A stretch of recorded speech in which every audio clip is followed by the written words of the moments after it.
What is going on, you Halloween people? This is the Nerdwide Podcast, episode 133. I'm your host, Tyler Haynes, with my good friend and cousin Eddie, Chris Rivers. Now, Chris, the Haynes Halloween party was last night. Mm-hmm.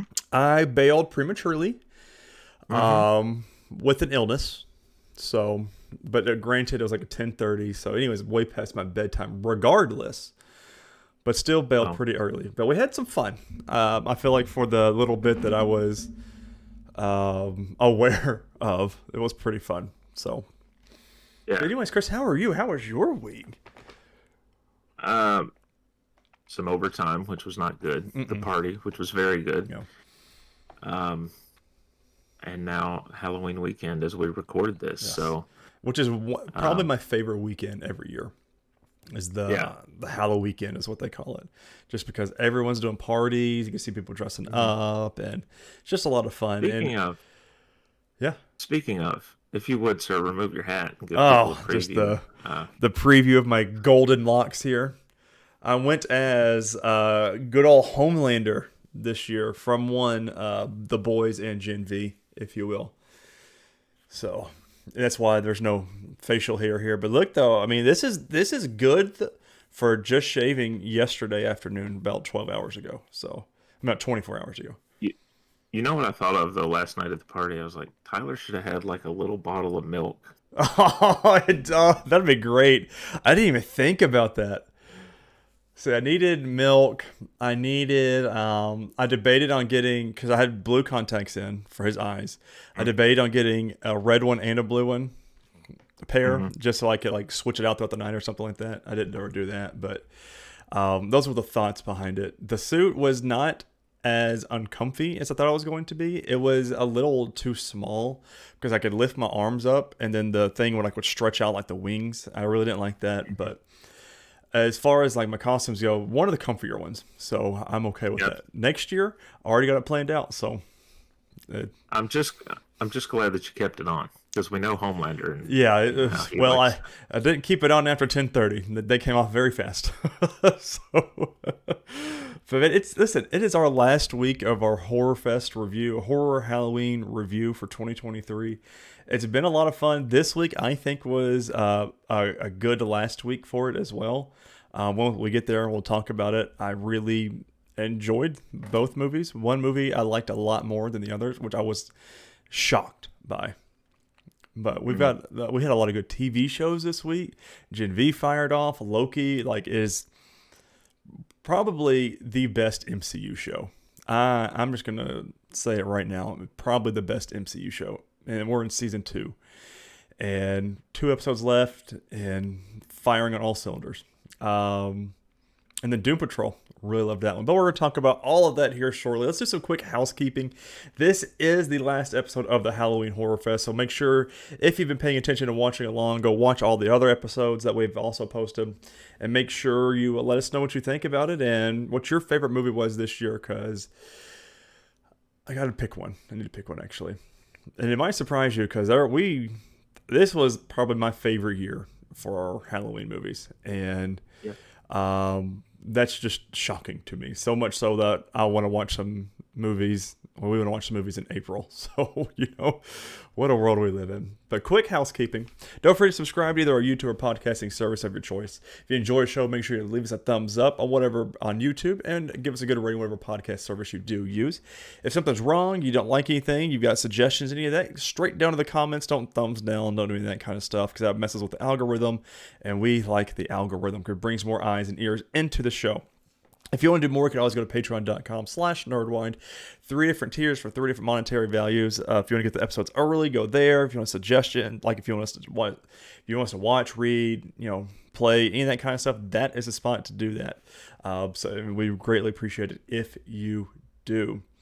Some other little housekeeping. We are not doing any movies next week, but we're going to try and catch up on our shows, which we should be caught up on everything except for Goosebumps. Goosebumps has got way too many episodes out, and they're all 39 to 45 minutes long. And I'm like, yeah, right. There's only so much time in the week that we can watch these things and talk about it as well. So Gen V we'll get caught up on. Loki we're caught up on anyways. And then Doom Patrol we will be 100% caught up on because we're getting close to the finale. Invincible also comes out this week. And I don't know. I'm sure they'll probably drop 2 episodes.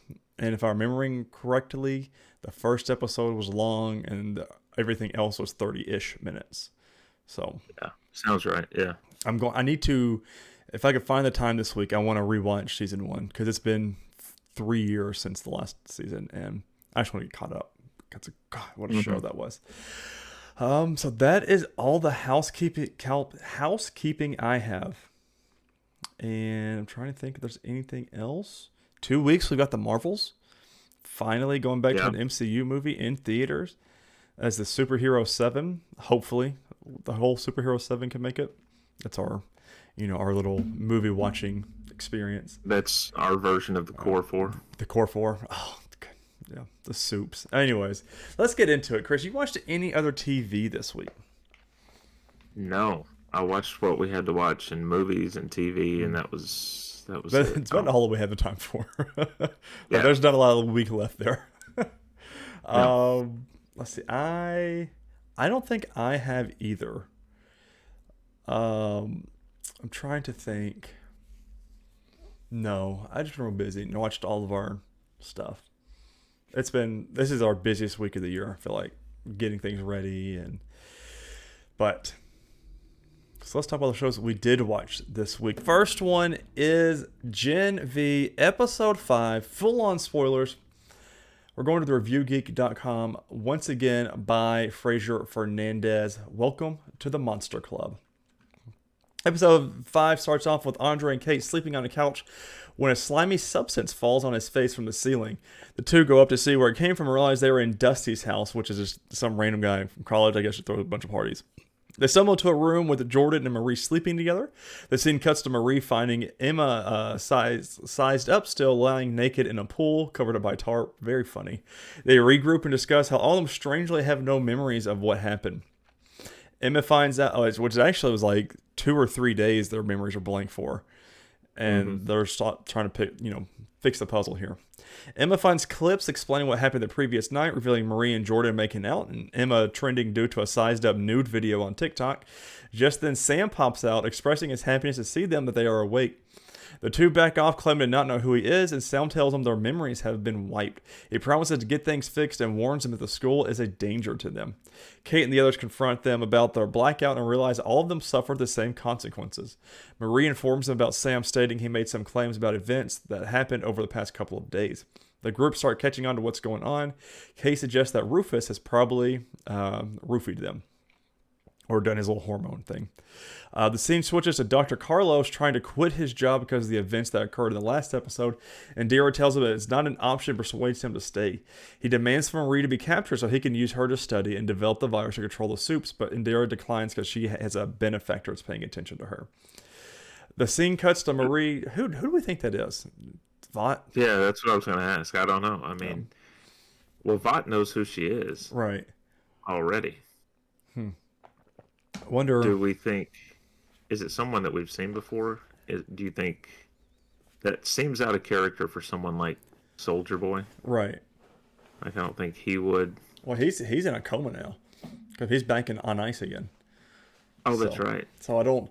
It's been a while since we need him back. Yeah, I think he comes up in the next couple of episodes though.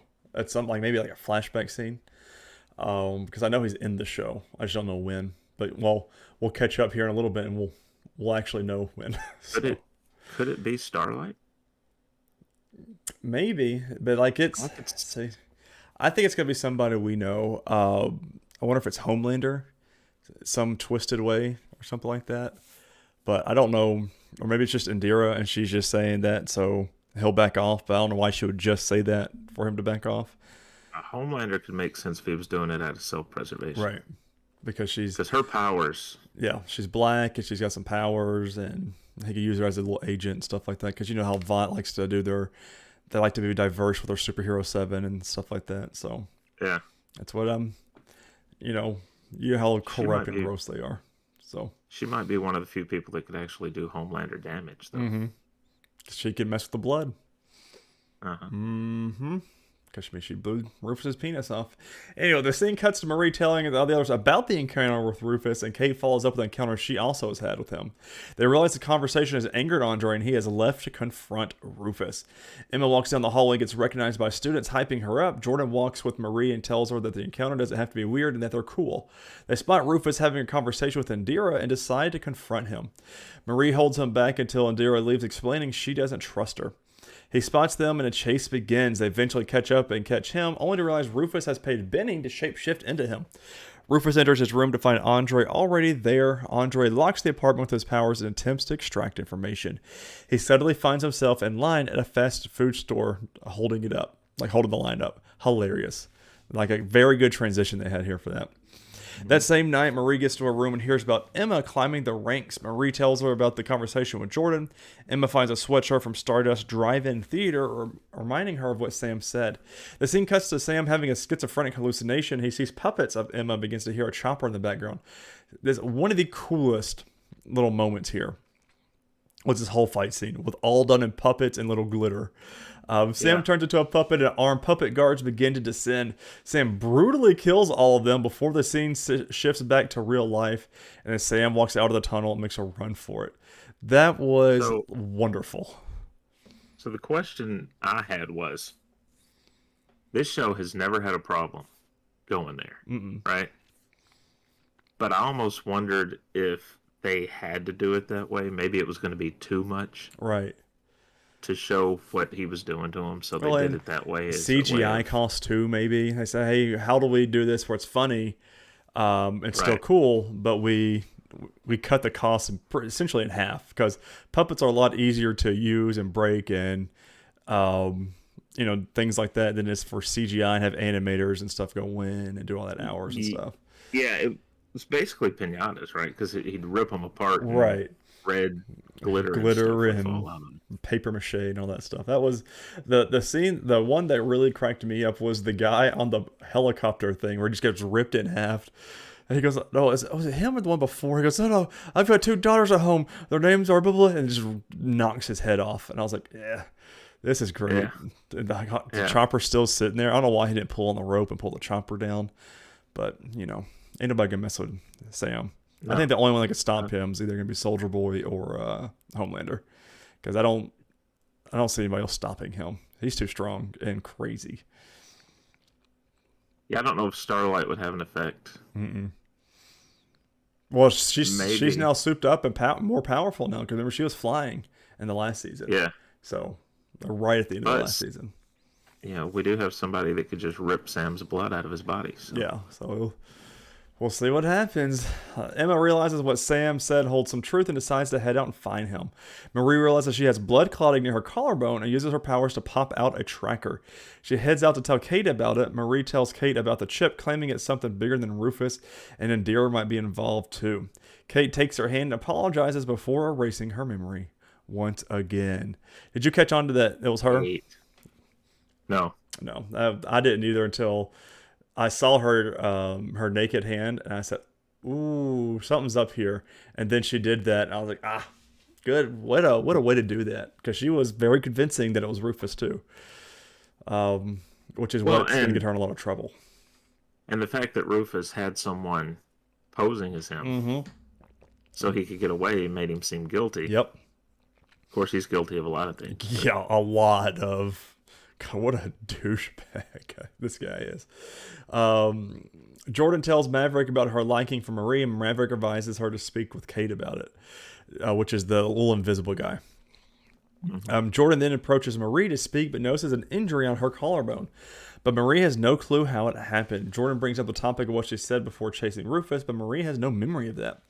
Jordan thinks he wiped her memory again and walks away, but Marie realizes something about Jordan's collarbone as well. The scene switches to Kate venting to Indira about the others realizing something is wrong despite the memory erasing. Indira reminds her that she has to play along for their safety. Emma reaches the drive-in theater and Sam spots her. He approaches her cautiously, making sure she's alone.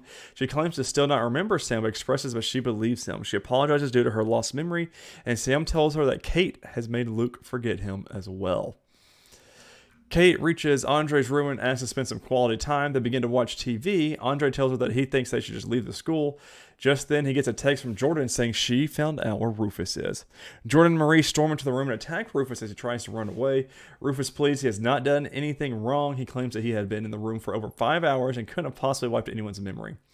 Just then, Marie gets a call from Emma telling her it isn't Rufus. Marie tells Jordan to stand down, but just then, Andre walks in, slams Rufus through some walls. He pins Rufus to the wall with cutting shears and almost beheads him with a shovel before Kate stops him. She confesses that she is the one who's wiping the memories, and she restores Andre's memories. Andre is heartbroken by the betrayal and walks away as the episode ends.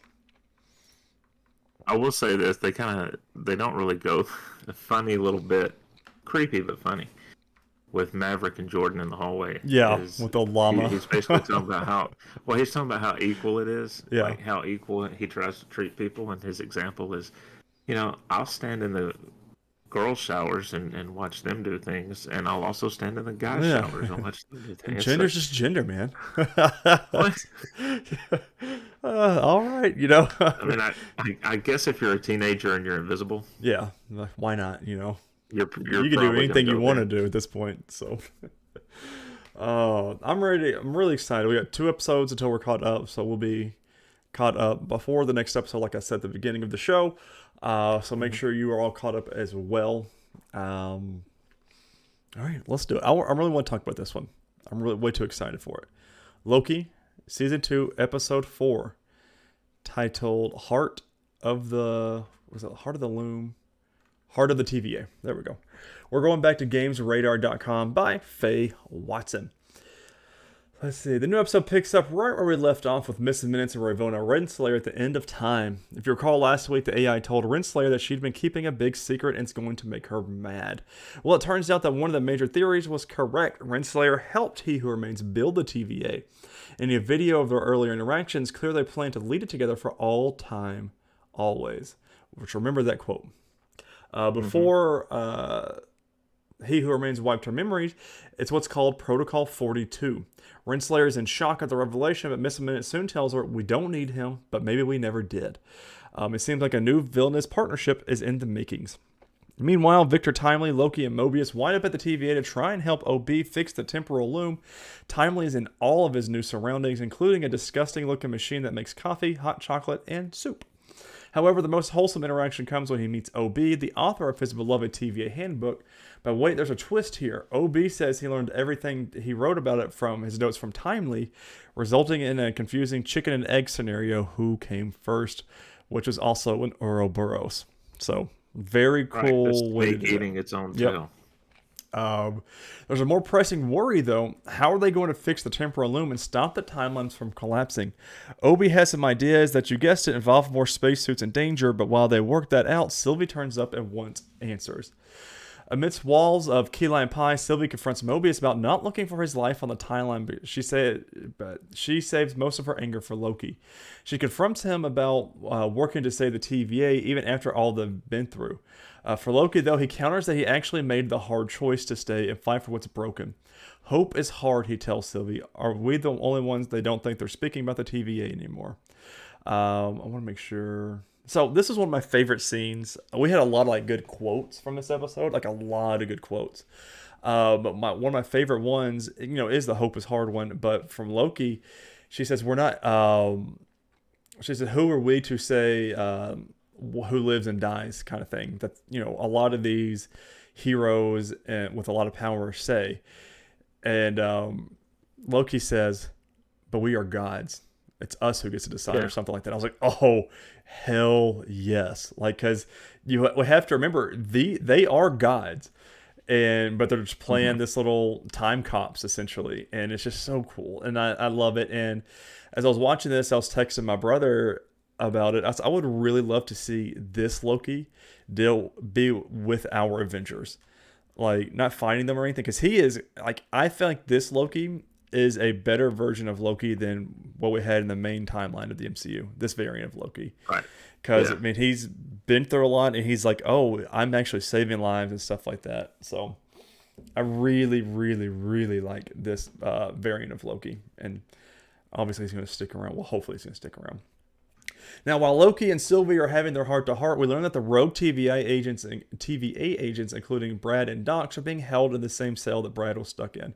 Hunter B-15 goes to them and tries to recruit them to her cause without much success before they're visited by Renslayer and Miss Minutes, who are less subtle about their approach.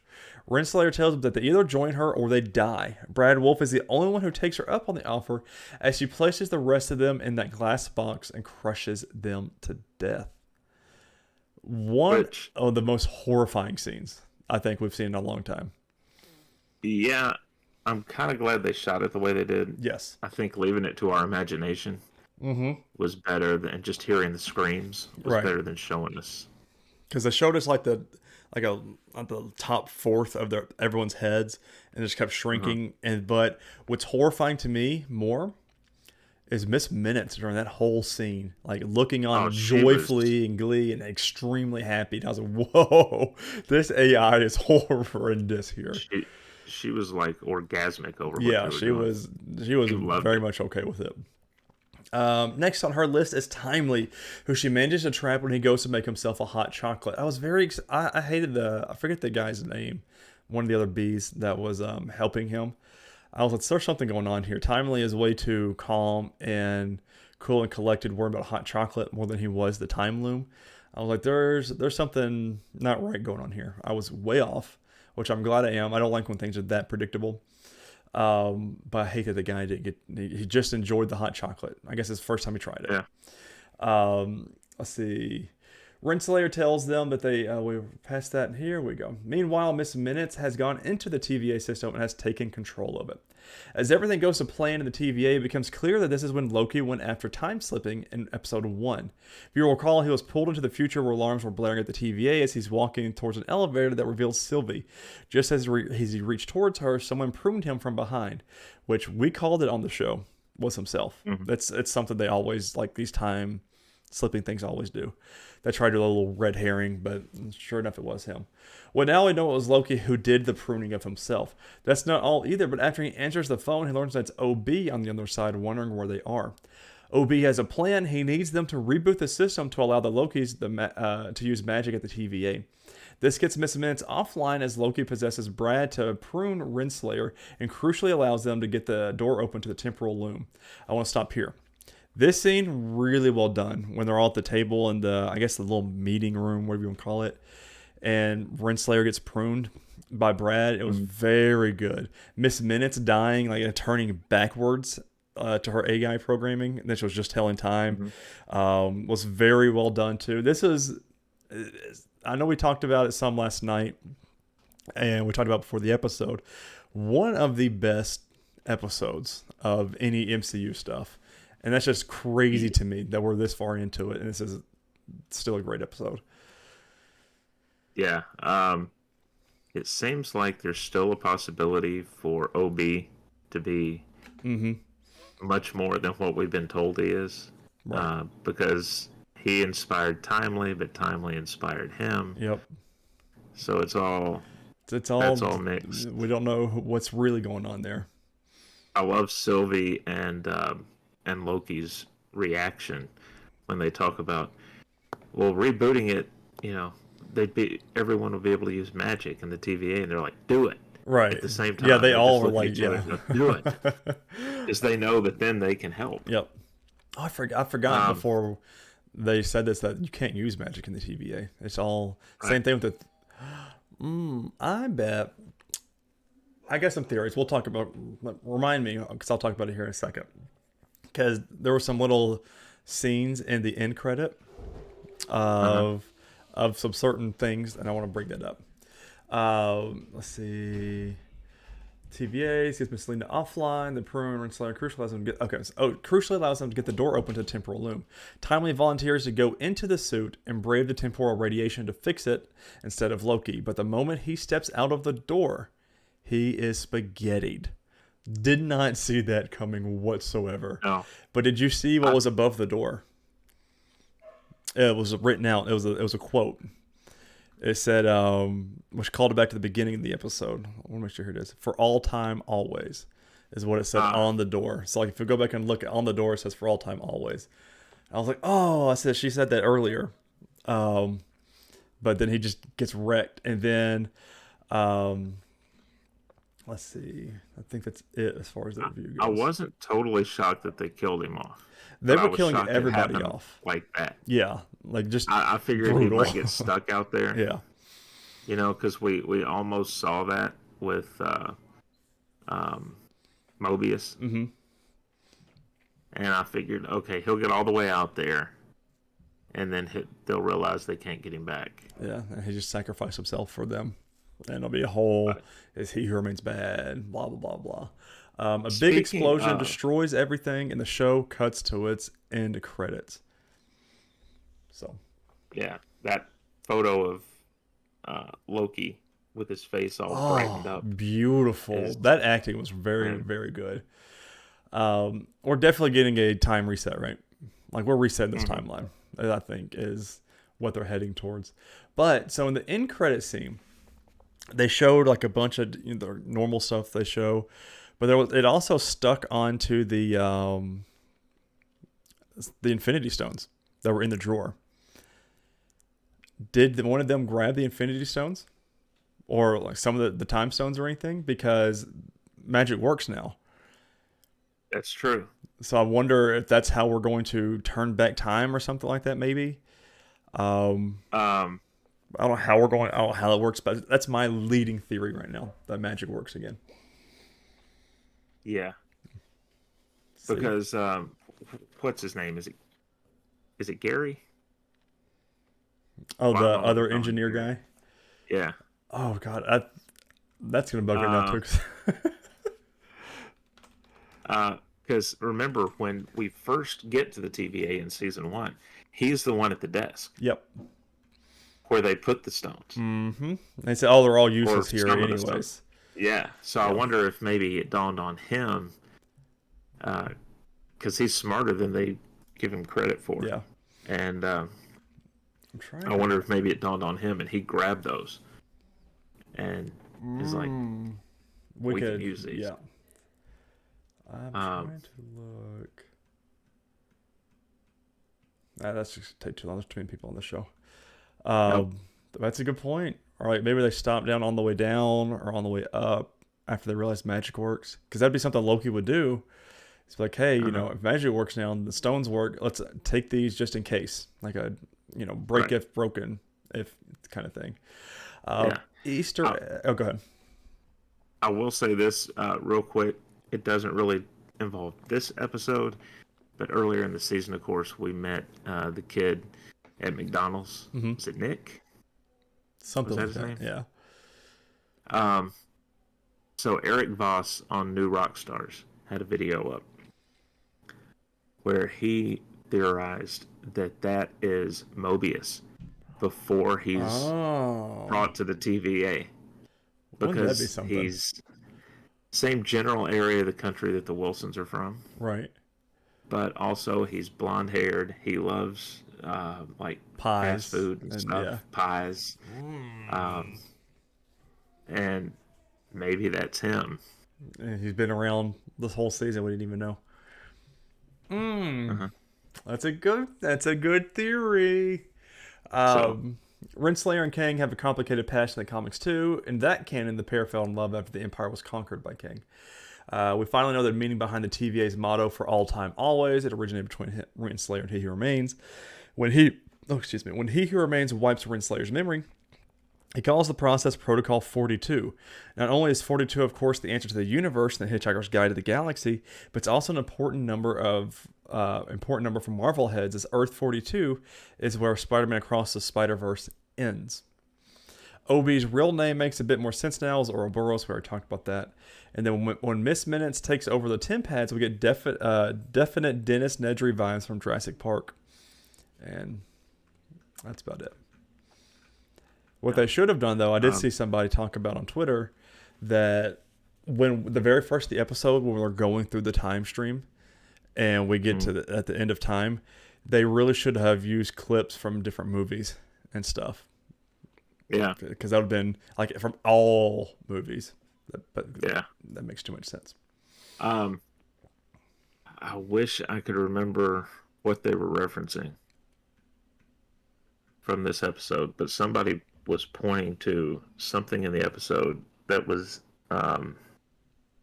Egyptian, and they said that could be the next Kang variant that we get. Oh, see, Ramen Tut. Ramen right? maybe. Or I'm awful with remembering all the names. There's too many, man. Ramatut. All right, that one sounds right. So I love the show. I hate we only have 2 episodes left, but kind of is what it is at this point. Next on our list, Goosebumps episode 3, The Cuckoo Clock of Doom. Going back to ReviewGeek.com by Fraser Fernandez. Got to answer though to why that kid exploded. Like I was like, okay, we're gonna have to explain this at some point, and I'm glad they did right up at the front.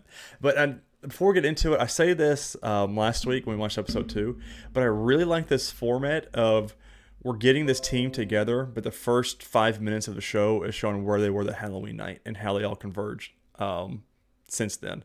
I really enjoyed that. Episode 3 begins with James poking out and banging his head against the cuckoo clock. The party proceeds and he attempts to have a conversation with Sam. The conversation gets awkward because James blurts out the name of a football team that does not exist.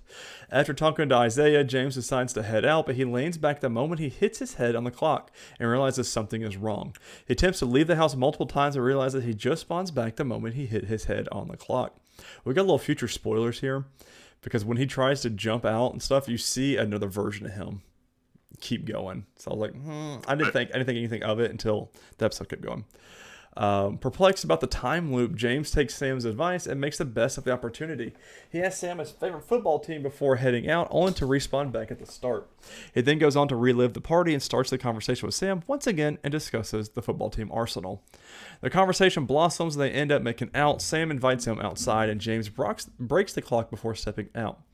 James is no longer stuck in the time loop and spends time with Sam. The next morning, James goes about his day normally and gets a text from Sam asking him to watch a soccer game. Just then, multiple James pops out, revealing he had created multiple versions of himself the previous night. They nab him and throw him into a pit.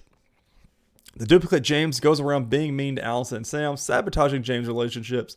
And later that day, after Isabel hits a cue ball on his forehead, James explodes into slime, and the parents arrive downstairs. However, another duplicate James is standing right there. Isabel's mother drags her home. The same night, Isabel sees James in her backyard and grabs a bat. Isaiah and Margot discuss the recent events and decide to find a solution. The next day they approach James, but unfortunately he throws everything back in their faces, claiming they're afraid Allison will find out about them and blaming Isaiah for his loss at the football game. Real, jerk move here. Just then Isabel pops out and smacks James in the head with a bat, causing him to explode into slime. They all head over to the AV room and Isabel brings them up to speed with the recent happenings. They head over to the Nora, but she doesn't reveal anything to them. And meanwhile, James finds tools in the pit. Colin shows up at the Biddle house to speak with Mr. Bratt. They have a short conversation about the kids crashing his house on Halloween, requesting him to not consider reporting it to the authorities. They also talk about Colin's wife, Sarah, which Mr. Bratt takes a very keen interest to.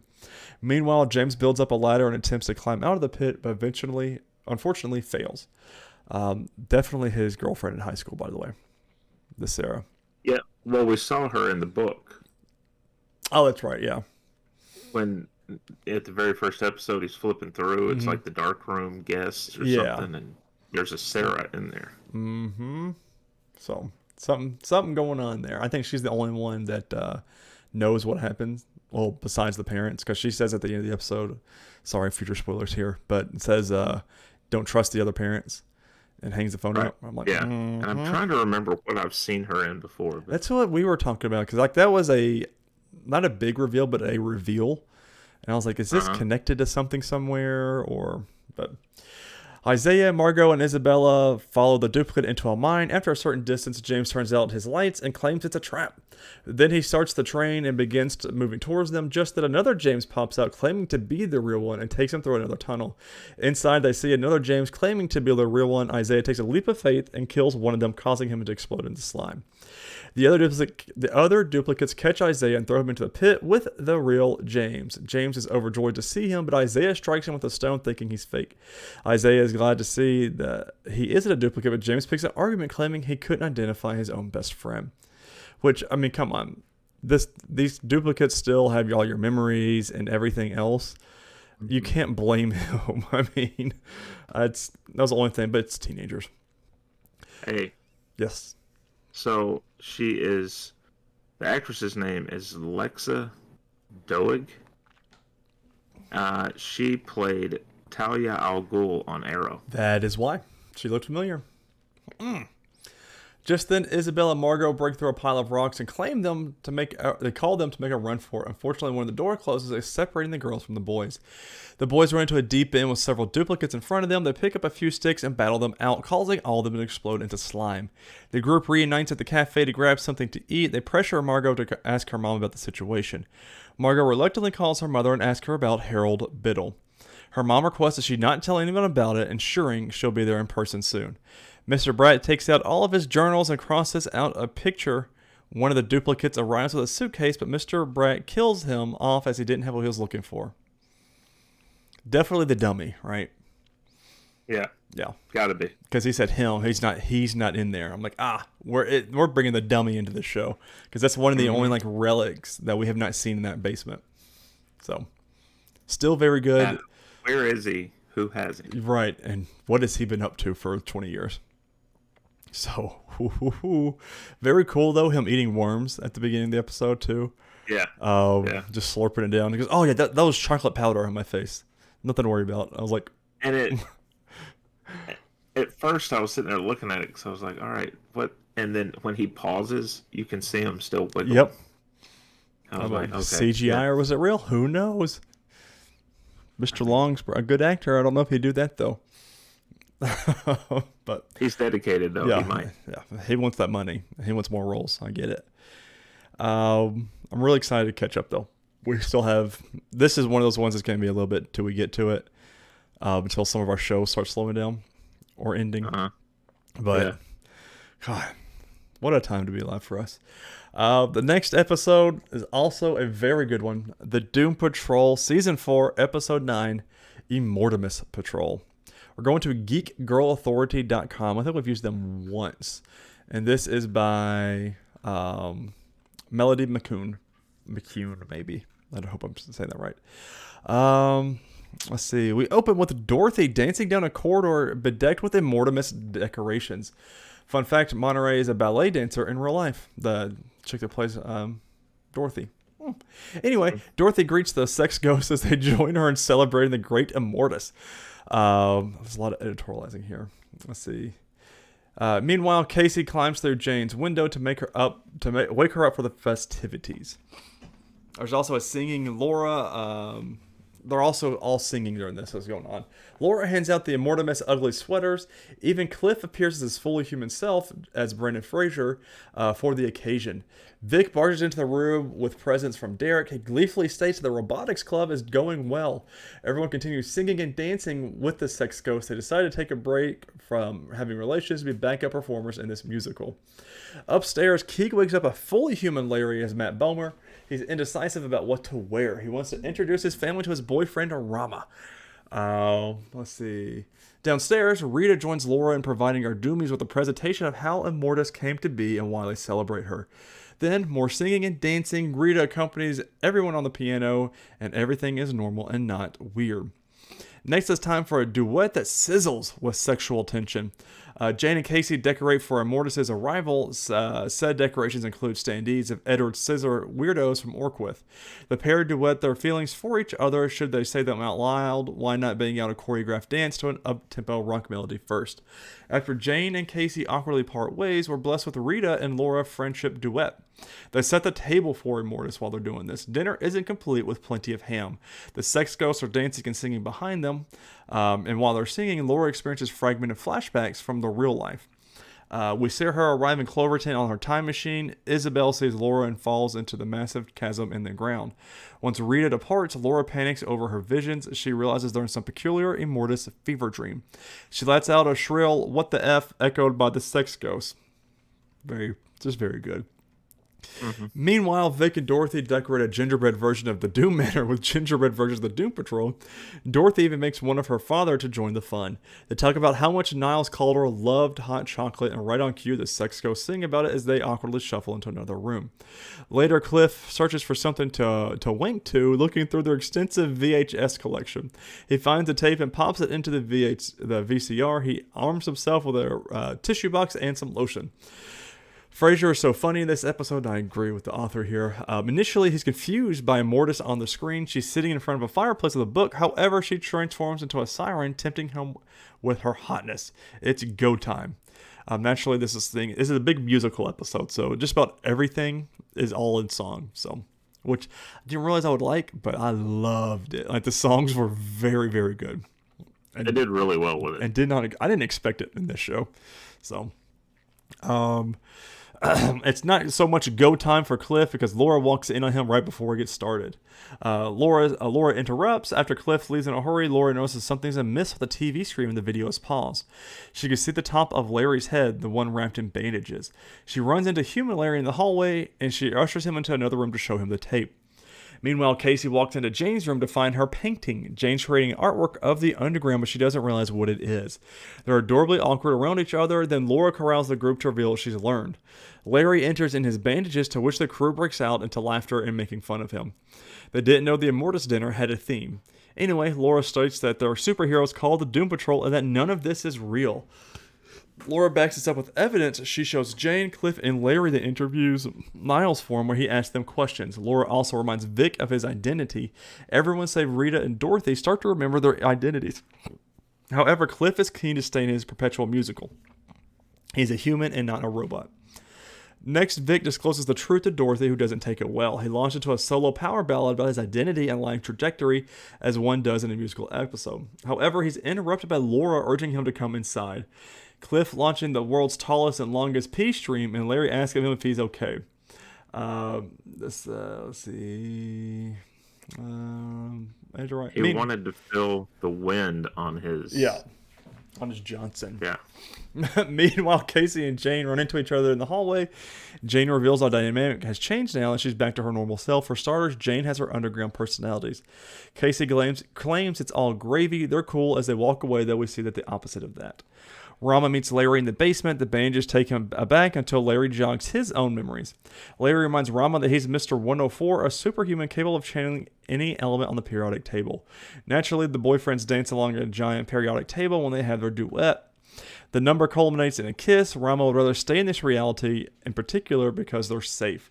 Rama isn't combusting. Larry's body doesn't boast radiation.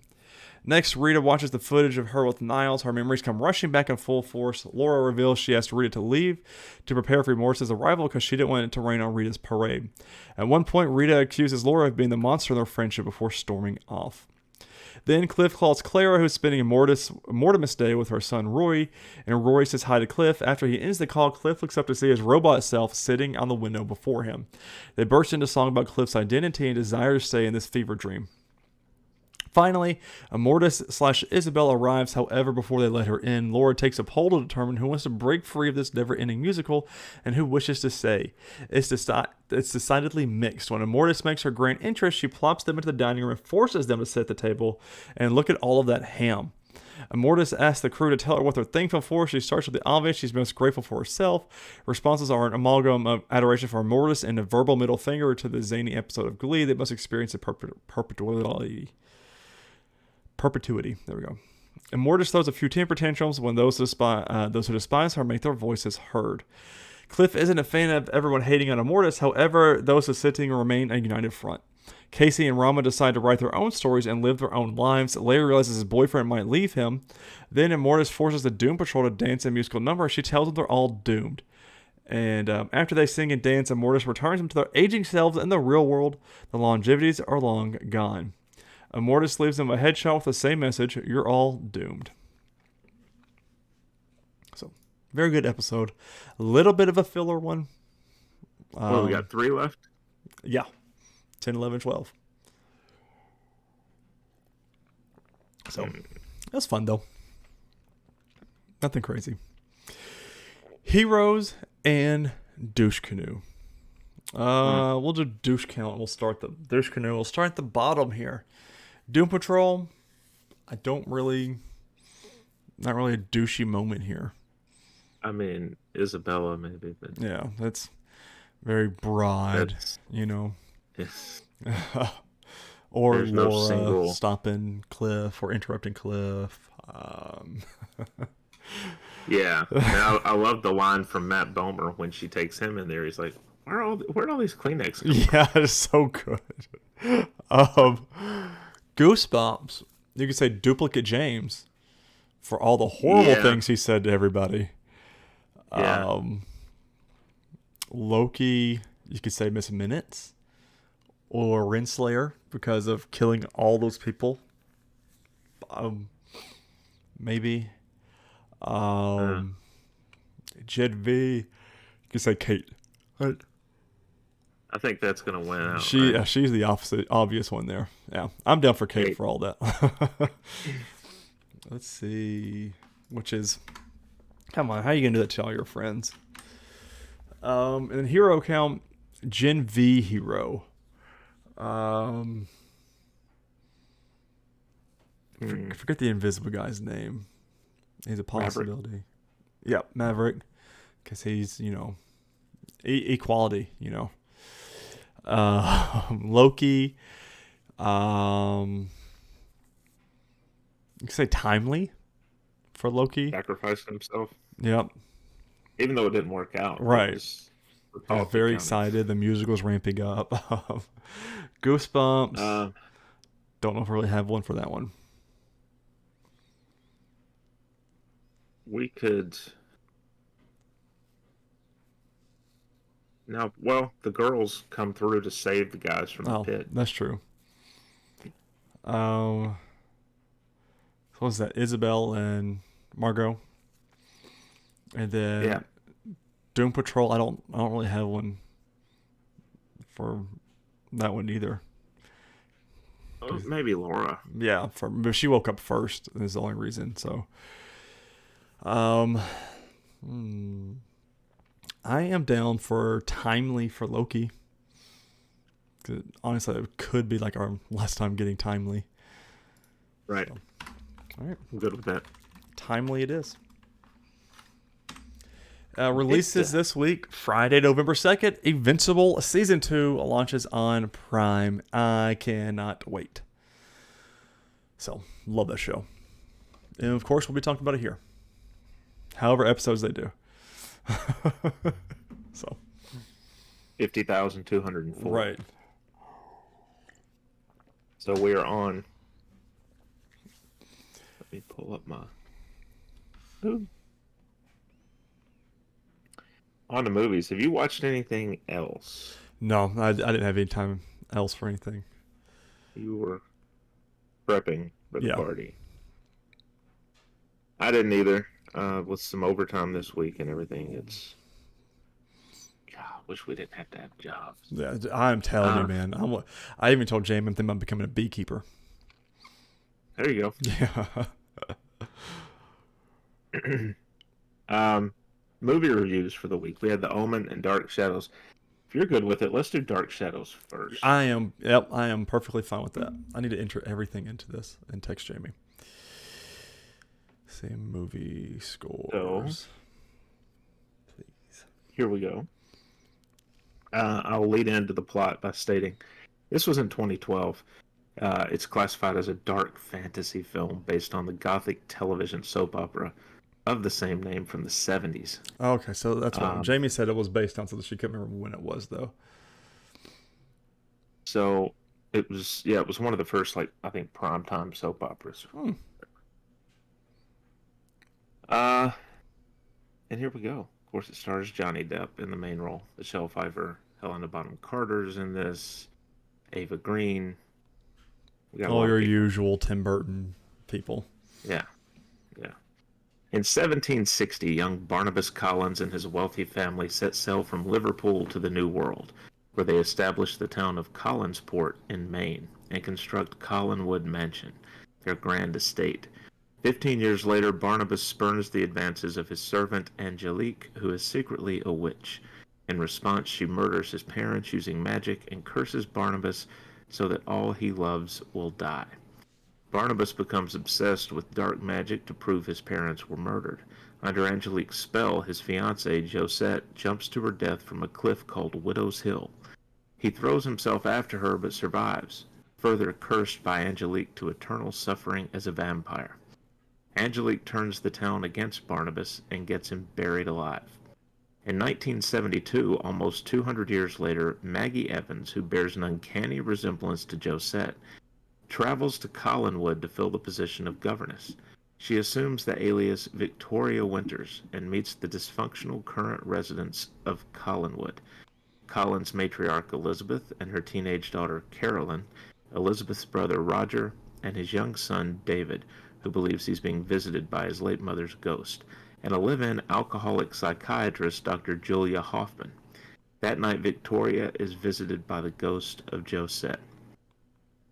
A construction crew building a McDonald's keeps popping up in everything. Yeah, just for some reason. Unwittingly frees Barnabas from his tomb. He apologetically feeds on their blood and then makes his way to Collinwood, perplexed by the modern-day technology and fashion that he encounters. At Collinwood, Barnabas hypnotizes the caretaker, Willie, into his service and reveals to Elizabeth that the legends of the family, curse, and her long-lost ancestor are true. He asks to rejoin the family and shows Elizabeth the manor's secret passages and hidden treasure. Though wary, she introduces him to the family as a distant relative from England. While adjusting to modern life and falling for Victoria, Barnabas uses his powers of persuasion and the family treasure to restore both the Collins Canning Company and Collinwood to their former glory. Dr. Hoffman learns of his true nature and offers to try to turn him mortal again. They start by removing his blood and giving him transfusions of human blood. Angelique, having survived through the centuries and now the owner of the dominant Angel Bay's seafood, is still in love with Barnabas. To protect Victoria, he gives in to Angelique's lust and they have sex in her office. But afterwards, that was wild. That was wild. They made a little bit of a mess. Yeah. But afterwards, a remorseful Barnabas again rejects Angelique. Barnabas hosts a happening at Collinwood for the entire town, with Alice Cooper as entertainment. He finds Victoria alone, who reveals she has seen the ghost of Josette her entire life. Her parents committed her to an asylum as a result, but she eventually escaped, and Josette directed her to Collinwood. She returns Barnabas's affections, and they kiss to Angelique's dismay. More eager than ever to be human, Barnabas goes to Dr. Hoffman's office, where he discovers her transfusing his blood into herself to try to stop her aging. He drains all the blood from her body, and he and Willie dump her at sea, telling everyone she went away on business. Barnabas confronts the greedy Roger and offers him a choice: to become a better father to David, or to leave Collinwood with enough money to live out his life elsewhere. Roger chooses the latter. Heartbroken, David is nearly struck by a falling disco ball, but Barnabas saves him with supernatural speed and catches fire in the daylight, revealing himself as a vampire. David, Carolyn, and Victoria are shocked. Desperate, Barnabas meets with Angelique, who goads him into confessing to his murders and demands he join her as her paramour. He refuses, so she again traps him in a coffin. Angelique destroys the Collins cannery and, with a recording of Barnabas's confession, rallies the town against the family. David frees Barnabas, who confronts Angelique at Collinwood. They battle, and the townspeople see that she's a witch. Elizabeth and Carolyn, who reveals herself to be a werewolf, join the fight, and Angelique enchants the house to turn against the Collins family. She admits she was responsible for the werewolf that bit Carolyn as an infant, and for the deaths of David's mother and Barnabas's parents. So the werewolf thing came out of blue for me. Like, that came out of nowhere. Like, in nowhere was that even talked about, hinted at, or anything. So I was very caught off guard by that part. So they also they never really explain why Maggie chooses to go by an alias. Right. They didn't discuss that either. So I'm like, it's kind of weird. Yeah. The ghost of David's mother appears and incapacitates Angelique, and the family escape the burning manor. Angelique offers Barnabas her heart, which crumbles as she dies. Barnabas races to Widow's Hill and finds Victoria, who says there's only one way for them to be together. When he refuses to turn her into a vampire, she steps off the cliff. He leaps after her, biting her neck on the way down. On the rocks, he holds her in his arms. Now a vampire, she awakens as Josette. As they kiss, and a voiceover from Barnabas declares his curse is now lifted. Though Barnabas thinks he's finally safe, Dr. Hoffman, bound and on the seafloor, opens her eyes. I knew that was coming. That's the end of the movie. Yeah. So, I did read that Tim Burton said that there was never a plan for a sequel. He had that ending because it's based on a soap opera, and that's what soap operas do, is have cliffhangers. So I'm gonna need him to do more, though. I mean, you don't just leave us with open knowledge here. Of course, he needs some money. I mean, not Tim Burton, Johnny Depp not doing a whole lot right now. So, he's getting back out there though. Yeah. So Dark Shadows 2 would be great. I gave it 3 stars. So I already got. I did 3.5. Jamie did 4. Jamie really enjoyed this movie.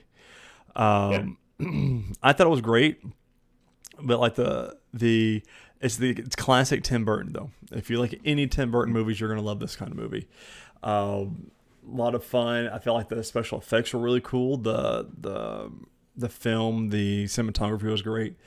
But like we talked about just a second ago, the randomness that didn't really get explained at all was the kind of like the downfall for me. That's why I gave it a 3.5, because it wasn't good at 4. And then like the werewolf stuff, I was like, that wasn't really explained. You know, the name change wasn't really explained. But very funny. Like, what do you do if you wake up 200 years later and everything is different? And the humor from that was just fun. Alice Cooper was there. I mean, we kind of get, I don't know if they did it as an homage to Hocus Pocus, but when Barnabas first comes to a paved road, he kind of has that same hesitation the Sanderson sisters do in Hocus Pocus. Like, what is this? Yeah. Oh God, I need to watch those movies before Halloween. He doesn't know obviously what a car is. He thinks it's some demonic beast coming to claim his soul and take him to hell. He was happy with it. Yeah, he was like, "Come take me, then." Yeah, because he was. But yeah, I agree with you. There's stuff that's not. We don't, like I said, we don't really understand why Maggie changed her name, unless she was doing it so no one could find her because she escaped from the asylum. But in 1972, they didn't have the internet. Like, who's going to go up there? Right, who's going to find you?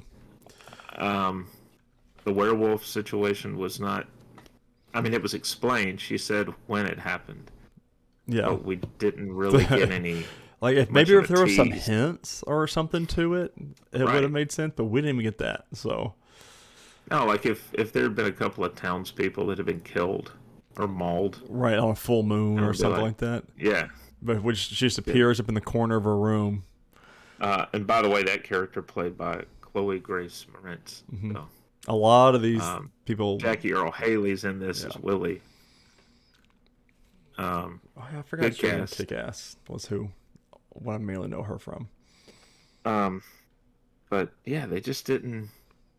They didn't explain some of it, and maybe that was intentional. Maybe there were some deleted scenes. That if there was a physical copy, because I had to watch this on streaming. I don't own it yet. Right. So you said yet. Yet. I mean, it's Tim Burton. It's Yeah. Johnny Depp. I'm probably going to pick it up at some point. But so Michelle Pfeiffer's great in this too. Good mom. Yeah. So I said 3. You said 3.5. Jay had 4. So we kind of hit all those points along the way. It didn't do well in the U.S. though. I read that it did really well in other countries, but just didn't do well here. That sucks. Because I don't think it was that bad, but maybe it released in February and not in October. Yeah, I don't know. All right, next up, one that I think you said you really liked. So much so I bought it. Yeah. All right, so this one's going to star Gregory Peck, Lee Remick. They're the parents. I'm trying to go through here. Names most people today will know. That's probably it. Yeah. Um, Richard Donner directed this movie. He would go on in the 80s to direct um, at least a couple of the Superman movies. Mm-hmm. He went on to direct quite a few other things, but He this did was good with this one. 76. Yeah. $2.8 million budget in 76 and made $60.9 million. Cool. So and $5 off successful. of the what I paid for it. So. Add that to the total. Yeah, add that to the total, please. But it did spawn a bunch of sequels. Damien, Omen 2 came out 2 years later. And then in 81... Oh, so there was a sequel to this? Yeah, and then in 81 they released the Omen 3, The Final Conflict, and then Omen 4, The Awakening in 1991, and then there was a remake in 06. We're going to have to add. So, listen, all April is going to be are sequels of the movies we watched this year. The stuff you want to follow up on. Yeah, the stuff I want to follow up on. Because I don't want to let the wheel decide. I just want to follow up on it. I didn't realize there were so many sequels, though. Okay. Mm-hmm. That makes me really excited. All right, so here's the plot. American diplomat Robert Thorne and his wife Kathy are living in Rome, where she gives birth to a boy who dies immediately. Hospital chaplain Father Spoleto persuades Robert to secretly adopt a baby whose mother just died in childbirth. Robert does not tell Kathy the child is not their own. They name him Damien. 5 years later, Robert is ambassador to the United Kingdom in London when mysterious events plague the Thornes. A menacing Rottweiler appears at their home. Damien's nanny publicly hangs herself during his 5th birthday party. New nanny, Mrs. Baylock, arrives unannounced. Damien violently resists entering a church, and Damien's presence terrifies animals at a wildlife park. The scene with the I'm drawing a blank on the names of that breed of Rottweiler. primate. Baboons. Baboons, yeah. That was a freaky scene. Dude, that was... Giraffes, yeah, the giraffes just run away. Yeah. But then they attacked the car. So, the scene that let me know this was going to be a really good movie and I was going to like it was the nanny. Like, right off the rip where she just hangs herself. Yeah. She said, I love you, Damien, and just jumps off and just smashes into the window. Yeah. I was like, okay. And then, like, Damien didn't really care that much, and we saw the Rottweiler barking and everything. But I was like, yeah, something's going on here, and I'm about it.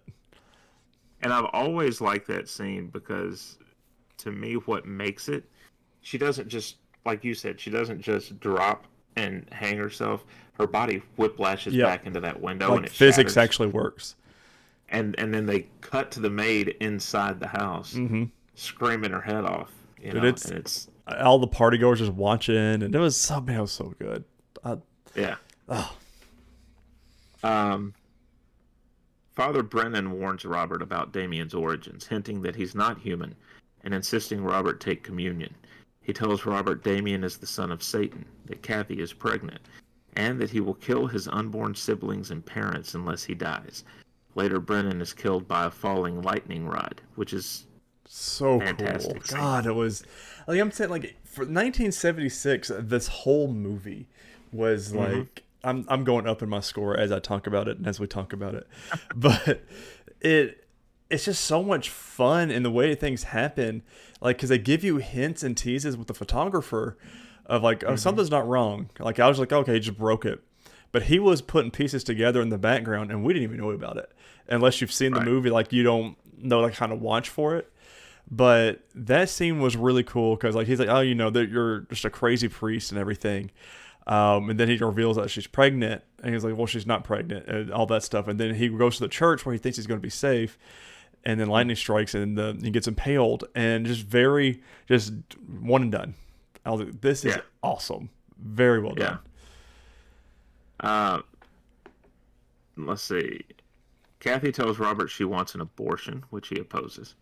Damien knocks Kathy over a railing to the floor below, injuring her and causing a miscarriage. Very, very good here too. Like the new nanny, and this is what I was telling Jamie why I liked it so much, is because the parents aren't dumb. in this movie. No. Like, they are like, well, where'd she come from? We never called the nanny service. And she was like, oh, this is... They heard about it. Yeah, they heard about the death, and we saw the death in the newspaper, so we automatically sent someone else, which would not happen.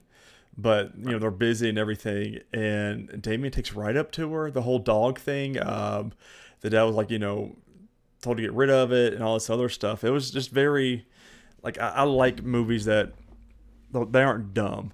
And sure, it took a little bit for Gregory Peck's character to believe what was happening.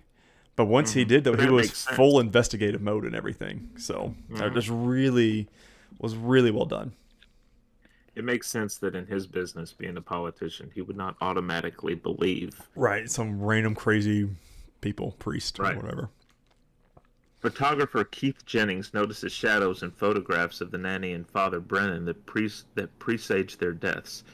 Keith shows Robert the photos along with the news clippings and biblical passages that suggest the coming of the Antichrist.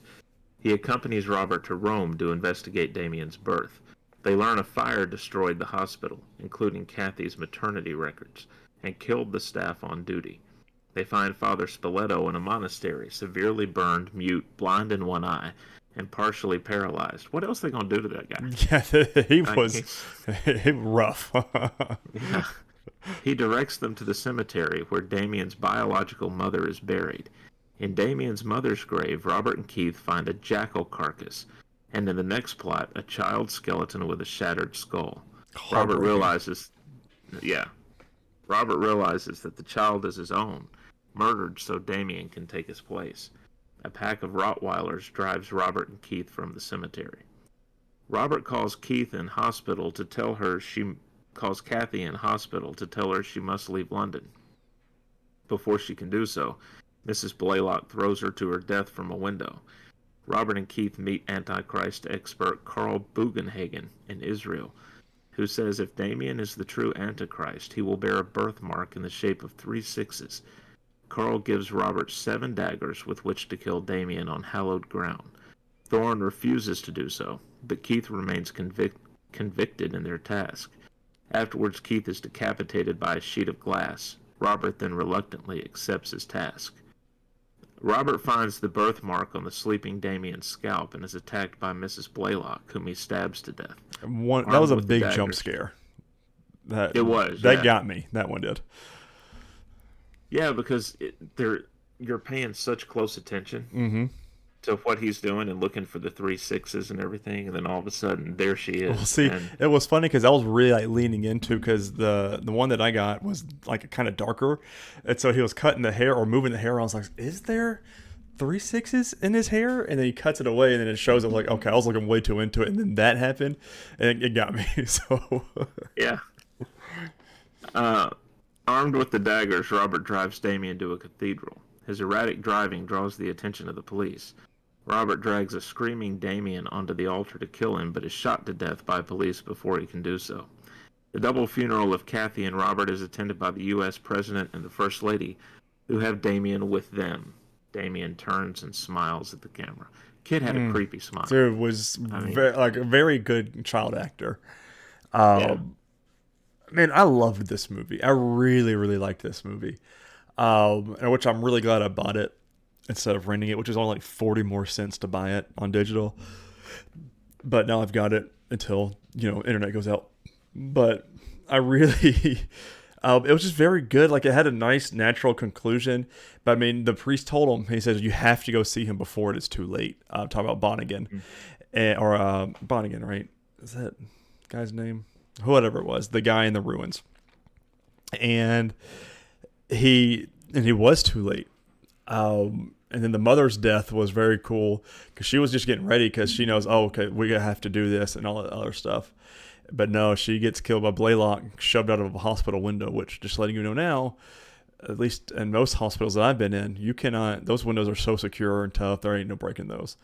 But it's a movie, I get it, suspend your disbelief. It's 1970s England. And that's true. Maybe they don't care over there. They're just very good, and I knew there was no way that kid died at the end of the movie because he gets shot and everything. But I was I'm really excited to watch the sequel at some point. Now that I know there is one, because he's the president's kid now, and I'm like, this is gonna be fun, because like they were going through, the priest was going through the scripture of the Antichrist and the signs and stuff like that, and what would happen, and sure enough, it's pretty much all come true. So, yeah. I haven't seen all the sequels. I've seen, I think, the first two. I've seen parts 2 and 3. I don't think I ever watched 4.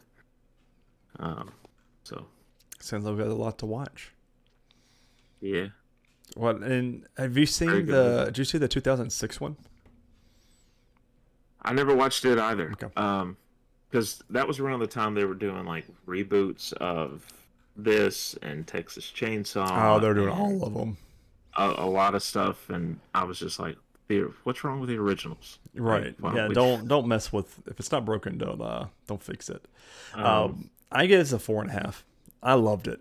Like, I mean, it's almost a 5 for me. I forget, there was something that held it back, but I mean, it's a 4.5 is not a bad score whatsoever. No.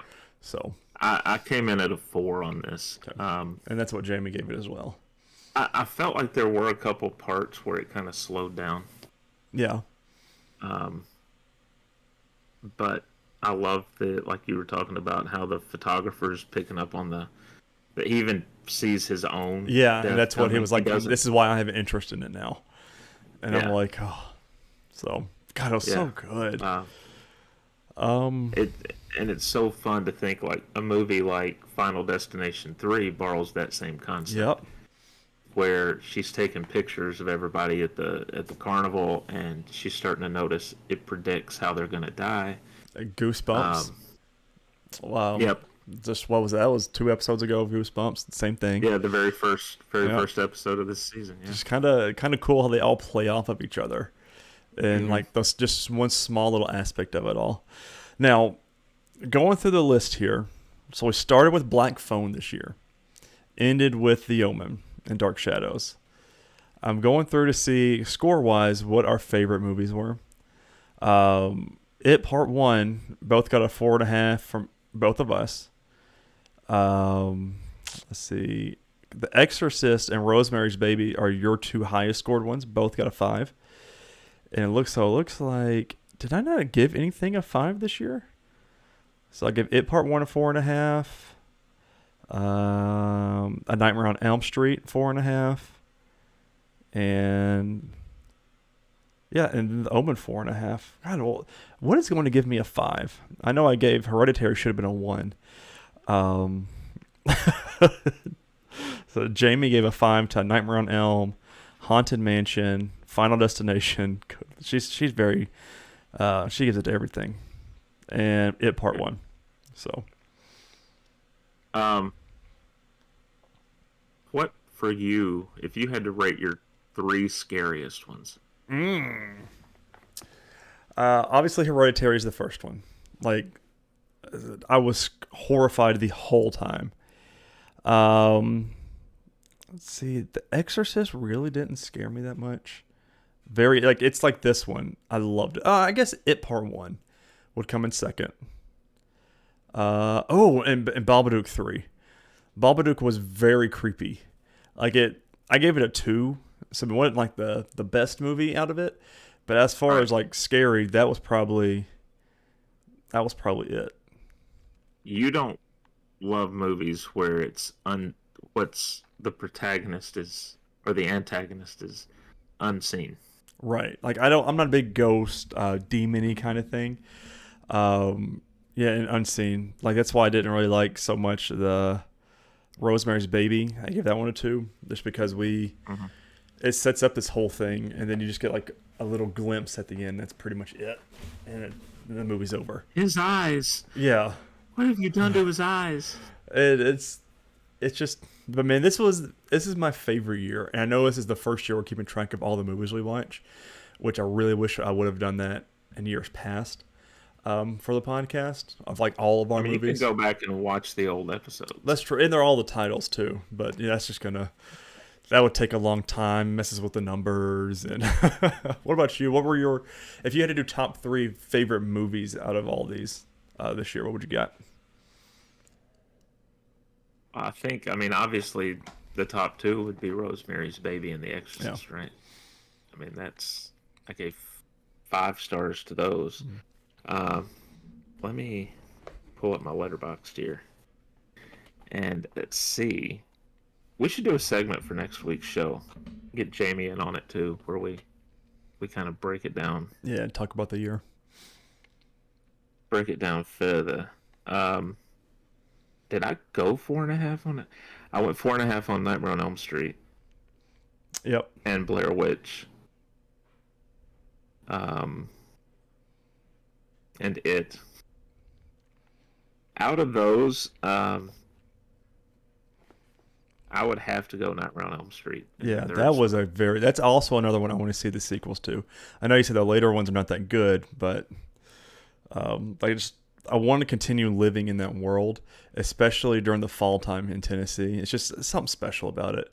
I'm gonna say next year we're gonna have to at least have 1 week or 1 weekend where we watch these movies together, like around the fire pit, like on a projector screen, like we did for Halloween Ends, because that's like peak horror movie like watching environment, and just like either get chairs out there or whatever else, or just go back over to Dad's house and do it, which we didn't really get to this year because this year was just real busy. I mean, for both of us, I feel like too. That's just oh man, what a time though, and I really cannot wait for next year. Now I'm curious about some of the movies, but now a lot of my movies are going to be spun more towards the ones that I've always kind of feared, I guess, a little bit. Like The Exorcist, I've always heard bad things about, so I'm kind of like, I don't ever want to see that. But now I'm going to put movies like that on my list because I know they're not as bad, and I enjoyed a lot of those classics more than I even thought I would. So some of the newer stuff I don't like. And listen, Black Phone 2 was announced this week, and thanks you and Jamie for texting me back about that. I'm not bitter. And it's coming out in 2025, and they're starting it off as a new horror franchise. So I'm like, please, because that first one was great as well. A nice little twist in there. Yeah. So I'll sit down sometime this week and I'll at least rank from last to first. Oh, yeah, that'd be good. What we watched, and then we can talk about it next week. Let's do that. I need to keep that. Hey Siri, set a reminder for Wednesday at 10 a.m. to rank my Horror Fest 2023 movies. Okay, I added rank my... Because we don't really have any movie coverage next week. So that'll be something we can talk about. TV showing it up is what we'll be doing. Yeah. Enjoying Tyler's going to start yawning partway through all the fights. I'll take some Coke or something. No, I'll drink some Coke before I take Coke. Take some Coke. Keep dipping off camera and you hear us. All right, here we go. Anyways, Genevieve. Homelander would approve. Right. Oh, God, man. What a year, though. But ladies and gentlemen, that is it. Halloween Horror Review 2023 is over. But of course, we are going to come back for Halloween or horror in April. We'll find a better name for that.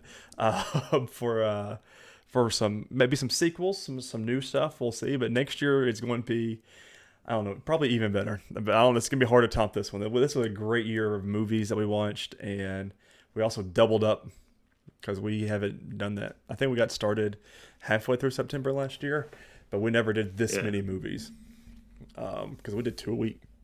And there were some weeks we were supposed to skip, but we still recorded anyways and still had some fun. So, but thank you so much. Let us know what your favorites movies were. We are going to come in next week and rank ours as well. So we'll still talk about them. Let's see. Social media. You can follow Nerdwide everywhere. You've got social media, including Threads.